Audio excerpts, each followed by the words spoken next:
Tamiya's Marder III with crew. So this is the Normandy edition of Tamiya's Marder. So it's got 5 new figures. I put in 3. There's another soldier that comes with it that sits on the side. Just a grenadier or something, just a normal soldier, but I can't find him. I don't know where he's gone. And there's like one of those Tamiya torso driver figures that goes in there, but I didn't like him. I don't like their torso figures, so I just didn't put it in. And anyway, he's buttoned down because these guys are in shooting position. And I just finished off that gunner guy. So they're good quality figures, but it's an older Marder with just some new figures, so they do charge top dollar for this kit. I got it as a Christmas present a couple of years back. So, but I wouldn't buy Tamiya generally at the moment. They're very expensive, really easy to build and that, but I'm right into mini art and stuff at the moment. But that's the kit there. That's how it comes out. The fighting compartment's really good. I like it in there. Really detailed in there. You get lots of ammo. That gun is really good. The 75mm. Yeah, you get a radio set.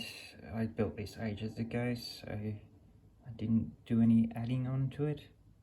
If I was to do it now, I'd add a lot of wires and all that kind of stuff. You know, different kind of painting.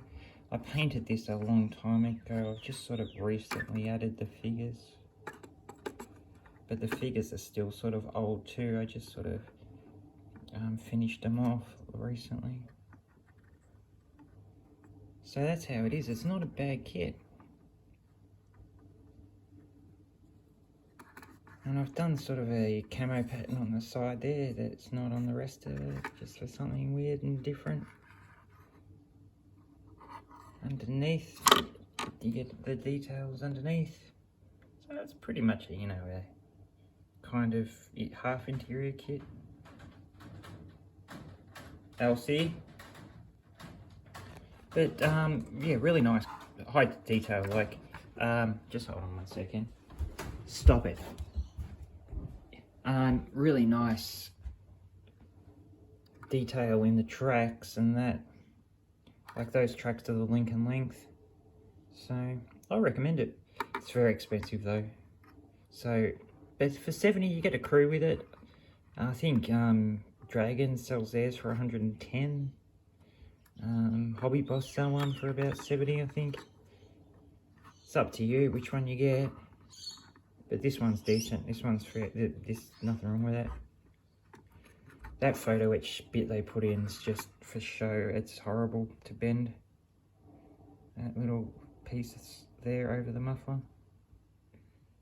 I just had to bend it around and sort of tie it up while I had my other hand holding it in place, because it doesn't bend. It's like that alien magic metal stuff that just goes back into place as soon as you bend it. But you get heaps of extra shells and stuff, and I put one empty one in there, and yeah, not bad. I like it. I'll add it to the shelf. Might make a little base for it or something. Normandy. Excellent. Excellent battle. Alright guys, see you again.